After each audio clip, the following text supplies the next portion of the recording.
اعوذ باللہ السمیع العلیم من الشیطان الرجیم بسم اللہ الرحمن الرحیم السلام علیکم رحمۃ اللہ وبرکاتہ اللہم صلی علی سیدنا محمد وعلی آل سیدنا محمد بعدد کل ذرۃ مئۃ الف مرہ۔ امید ہے ناظرین آپ خیریت سے ہوں گے، ہمیں بھی اپنی دعاؤں میں یاد رکھیں۔ قرآن مجید میں اللہ تعالیٰ نے فرمایا کہ میں دعا مانگنے والے کی دعا قبول کرتا ہوں جب وہ مجھ سے پکارتا ہے۔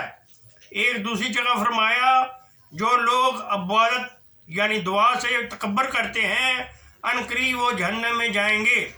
نبی اکرم صلی اللہ علیہ وآلہ وسلم کے چند فرمودات کے مفہوم پیش ہیں۔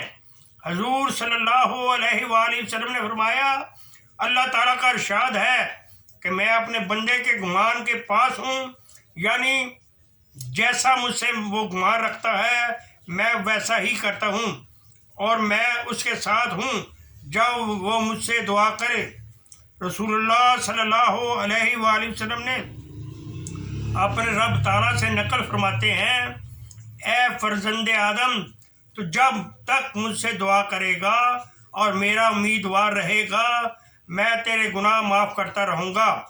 نبی اکرم صلی اللہ علیہ وآلہ وسلم نے فرمایا دعا مسلمان کا ہتھیار ہے، دین کا ستون ہے اور زمین و آسمان کا نور ہے۔ فرمان حضور صلی اللہ علیہ وآلہ وسلم ہے جو اللہ تعالیٰ سے دعا نہ کرے گا اللہ تعالیٰ اس پر غضب فرمائے گا۔ دعا کرنے کے بھی چند آداب ہیں۔ دعا کرنے سے پہلے دل کو ہر قسم کے خیالات غیر سے پاک کریں، بدن لباس ہو، جگہ پاک ہو، کیونکہ اللہ تعالیٰ پاک ہے اور پاکی کو دوست رکھتا ہے۔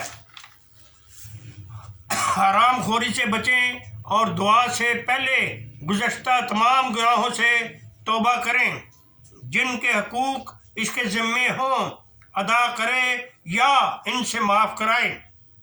دعا کا آغاز حمد الہی سے کریں۔ الحمد شریف سب سے افضل حمد ہے۔ حضرت عمر فاروق رضی اللہ تعالیٰ عنہ سے مروی ہے کہ جس دعا کے اول و آخر میں درود شریف نہ پڑھا گیا ہو وہ دعا زمین و آسمان کے درمیان معلق رہتی ہے۔ دعا کے اول و آخر درود پاک کا تحفہ بھیجنا ضروری ہے۔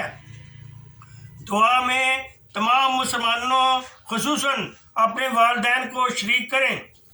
دعا عبادت کا مغز ہے، دعا ہر حال میں کرتے رہنا چاہیے۔ دعا قبول نہ بھی ہو تو یہ بھی اللہ کا احسان ہے، کیونکہ آخرت کے لیے بلائی جمع کری کی جاتی ہے۔ وآخر دعوانا الحمد للہ رب العالمین۔